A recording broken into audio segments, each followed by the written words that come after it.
Hallelujah, praise the Lord. सभी brother और sister को जय मसीह की। प्रभु के नाम को धन्यवाद करते हैं आज के सुंदर दिन के लिए। सो आइए आज हम थोड़ा सा वचन देखेंगे। यशायाह की किताब उसका 13 नंबर चैप्टर, उसका शेष से मैं पढ़ूंगा। क्या लिखा है?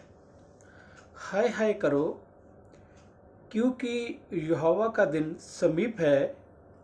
वह सर्वशक्तिमान की ओर से मानो सत्यानाश करने के लिए आता है।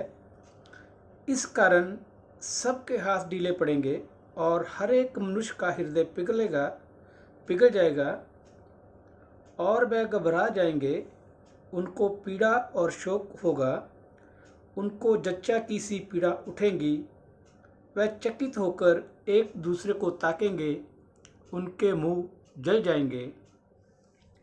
देखो, यहोवा का वह दिन रोष और क्रोध और निर्दयता के साथ आता है कि वह पृथ्वी को उजाड़ डाले और पापियों को उसमें से नष्ट करे, क्योंकि आकाश के तारागण और बड़े बड़े नक्षत्र अपना प्रकाश ना देंगे और सूर्य उदय होते होते अंधेरा हो जाएगा और चंद्रमा अपना प्रकाश ना देगा। मैं जगत के लोगों को उनकी बुराई के कारण और दुष्टों को उनके अधर्म का दंड दूंगा। मैं अभिमानियों के अभिमान का नाश करूंगा और उपद्रव करने वालों के घमंड को तोड़ूंगा। हालेलुया। सो मेरे प्रिय भाइयों और बहनों, एक दिन बहुत जल्द आ रहा है। ऐसे कह सकते हैं कि वो दिन आ रहा है जब हम लोग उस दिन की ओर जा रहे हैं, जो बहुत भयानक दिन है। हालेलुया। और जिनके काम अच्छे हैं, वचन के अनुसार हैं, उनके लिए वो दिन अच्छा है, क्योंकि वो अपने कामों का क्या प्रतिफल पाएंगे। हालेलुया। सो हम लोगों को आज अपने आप को जांचने की ज़रूरत है। क्या हम उस दिन के लिए तैयार हो रहे हैं कि हम अपना प्रतिफल पाएं अच्छे कामों का? हालेलुया। और लिखा, हर एक कितना भी कोई शक्तिशाली होने दो, पैसे में, अपना तंदुरुस्ती में, लेकिन उस दिन लिखा हर एक अपने एक दूसरे की ओर ताकेंगे ये क्या हो गया है। हालेलुया। सो प्रभु के अंदर जो प्रभु ने हमको वचन के अंदर लिखी हुई बातों को मानने के लिए हमको एक दिन के लिए अपने आप को तैयार करना है कि हम लोग इस योग्य बने कि प्रभु के समीप खड़े होने के।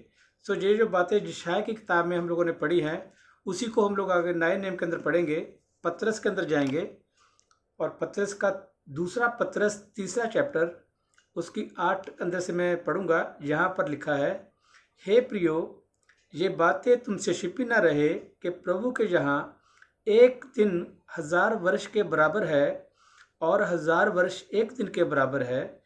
प्रभु अपनी प्रतिज्ञा के विषय में देर नहीं करता, जैसी देर कुछ लोग समझते हैं, पर तुम्हारे विषय में धीरज धरता है और नहीं चाहता कि कोई नष्ट हो, वरन ये कि सबको मन फिराव का अवसर मिले। हालेलुया। बहुत से लोग ऐसा सोचते हैं कि प्रभु कब आएगा कब आएगा, कितने लोग चले गए। आज से हम लोग देखें तो 2025 साल बीत चुके हैं ये वचनों को लिखकर, और हर आदमी सोचता है कि शायद ये होगा नहीं होगा करके, लेकिन प्रभु का वचन क्या कहता है? हम सबको बोलता है, प्रभु अपनी प्रतिज्ञा के विषय में देर नहीं करता, जैसी देर कुछ लोग समझते हैं, परंतु तुम्हारे विषय में वह धीरज धरता है और नहीं चाहता कि कोई नष्ट हो, वरन ये कि सबको मन फिराव का अवसर मिले। परंतु प्रभु का दिन चोर के समान आ जाएगा। उस दिन आकाश बड़ी हड़हट के शब्द के साथ जाता रहेगा और तत्व बहुत ही तपित होकर पिघल जाएंगे और पृथ्वी और उस पर के काम जल जाएंगे।